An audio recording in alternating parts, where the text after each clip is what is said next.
Welcome to GKGS with Manish sir.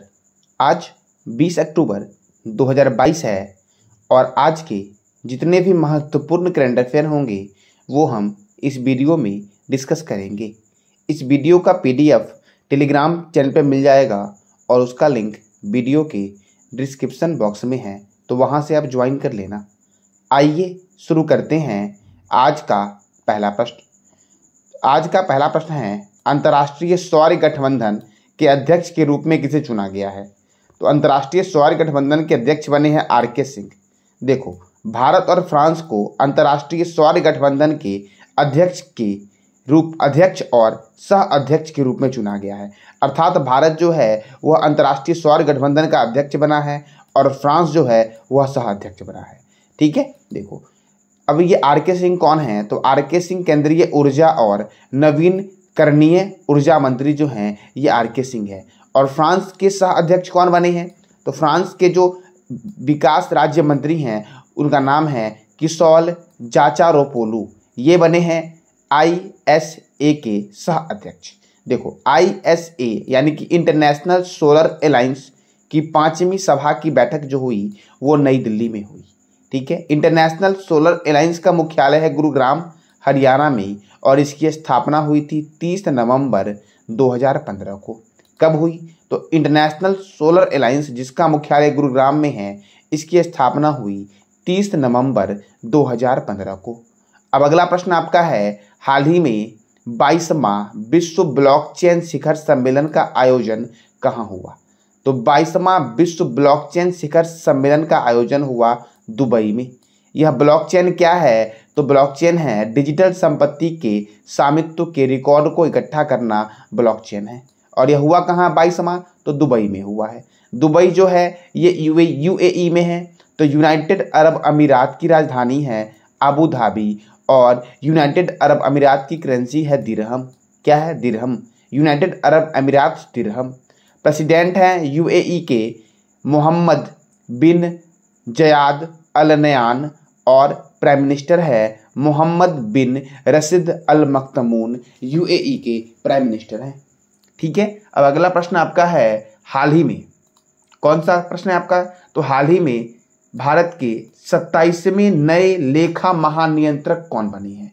तो भारत के 27वें नए लेखा महानियंत्रक जो बने हैं वह बने हैं आरती दास। अच्छा, भारत के पहले लेखा महानियंत्रक कौन थे? तो भारत के पहले लेखा महानियंत्रक थे CM स्वामीनाथन। कौन थे? तो CM स्वामीनाथन थे। ठीक है, अब देखो यह है क्या? तो इसका कार्य सरकार के लेखांकन मामलों का प्रधान सलाहकार का होता है। ठीक है, केंद्र सरकार के लिए राज्य कोष नियंत्रण और आंतरिक लेखा परीक्षा के लिए यह उत्तरदायी होता है। ठीक है, देखो यह किसके अधीन होता है? तो यह वित्त मंत्रालय के अधीन होता है और यह संवैधानिक निकाय नहीं है।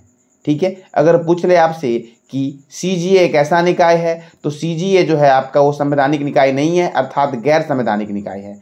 देखो 1976 में लेखा परीक्षा को लेखांकन से अलग कर दिया गया था और लेखांकन का कार्य CAG से CGA को दे दिया गया था और इसलिए CGA की स्थापना हुई थी। इसका CGA का फुल फॉर्म होता है कंट्रोलर जनरल ऑफ अकाउंट्स। ठीक है, अब देखो एक होता है CAG, तो CAG मतलब कैग, तो controller and auditor general of India. ये जो आपका है ये संवैधानिक निकाय है और इसका वर्णन अनुच्छेद 148 में है, यानी कि नियंत्रण एवं महालेखा परीक्षक का वर्णन 148 में है। ठीक है, देखो इसके चेयरमैन वर्तमान में अभी जो हैं वो है गिरीश चंद्र मुर्मू। कौन है कैग के चेयरमैन? तो गिरीश चंद्र मुर्मू है। अब अगला प्रश्न आपका है, वैश्विक युवा शिखर सम्मेलन का आयोजन कहाँ होगा? तो वैश्विक युवा शिखर सम्मेलन का आयोजन जो होगा वो होगा बांग्लादेश में। कहाँ पे होगा? बांग्लादेश में। अच्छा, आपको कमेंट बॉक्स में बताना है चीन के बारे में और श्रीलंका के बारे में कि चीन की राजधानी क्या है, चीन के राष्ट्रपति कौन है और चीन की मुद्रा क्या है। ठीक है, और श्रीलंका की राजधानी क्या है, श्रीलंका की करेंसी क्या है, श्रीलंका के राष्ट्रपति कौन है और श्रीलंका के प्रधानमंत्री कौन है, इसका जवाब देना है आपको कमेंट बॉक्स में। वैसे श्रीलंका के बारे में आप जो भी जानते हो वो बताओ आप कमेंट बॉक्स में। श्रीलंका जो आपका है वो भारत का समुद्री पड़ोसी देश है।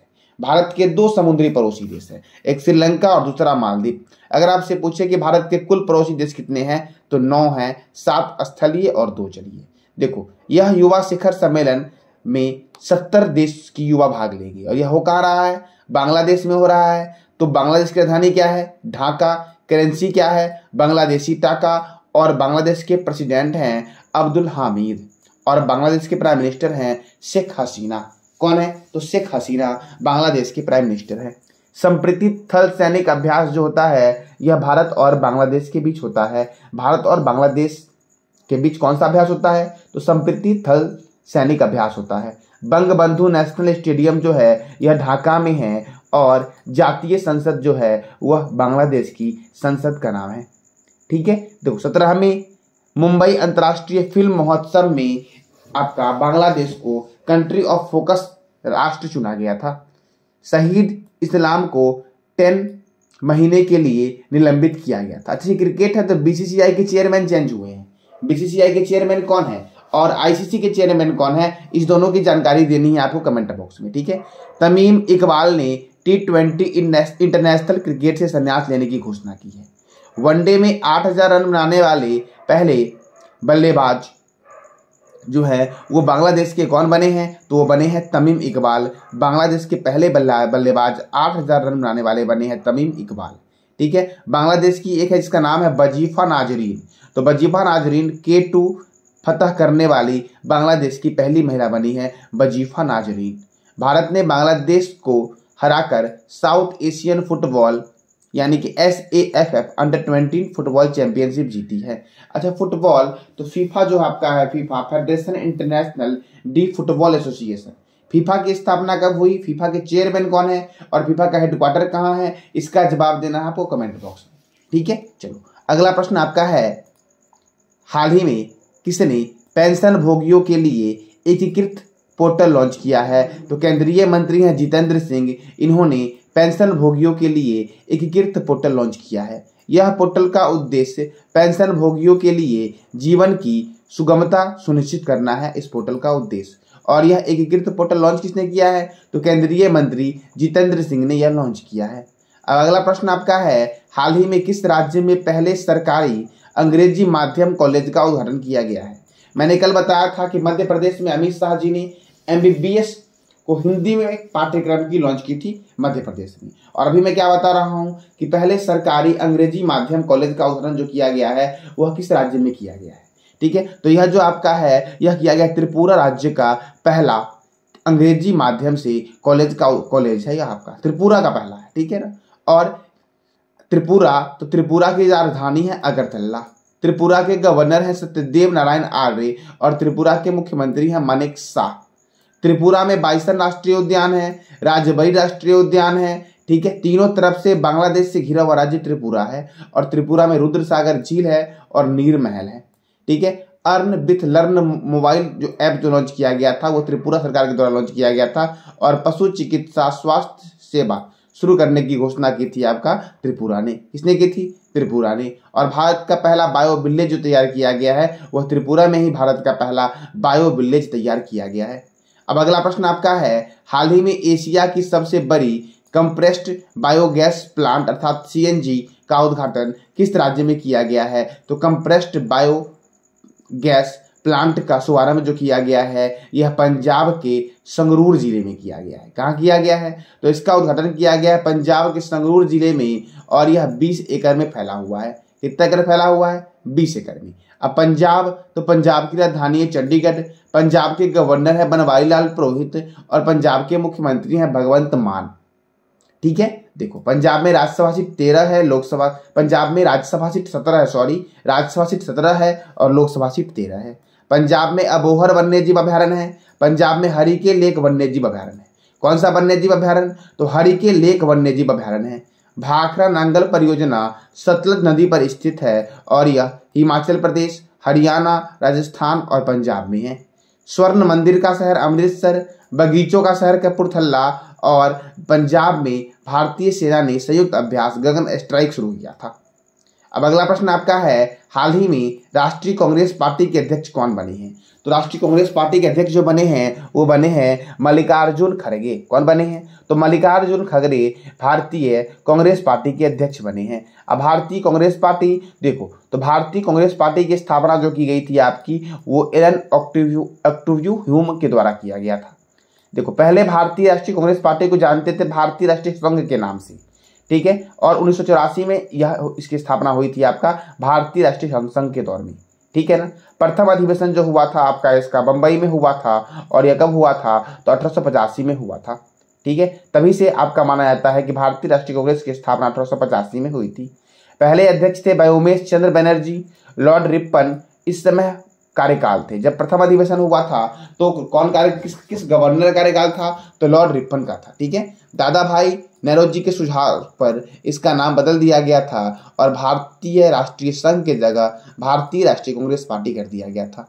जब पहली बैठक हुई थी तो इसमें 72 लोग भाग लिए थे, ठीक है। पहले यह अधिवेशन पुणे में आयोजित किया जाना था, लेकिन वहां अकाल के कारण बंबई में गोकुल दास तेजपाल संस्कृत विद्यालय में यह शुरू किया गया था, आयोजित किया गया था पहला वाला, ठीक है। सुरेंद्र नाथ बनर्जी प्रथम अधिवेशन में शामिल नहीं हुए थे क्योंकि कलकत्ता में इनकी एक अलग पार्टी थी जिनका नाम था इंडियन एसोसिएशन, ठीक है, और दूसरे नेशनल कांग्रेस की अध्यक्षता कर रहे थे, ठीक है।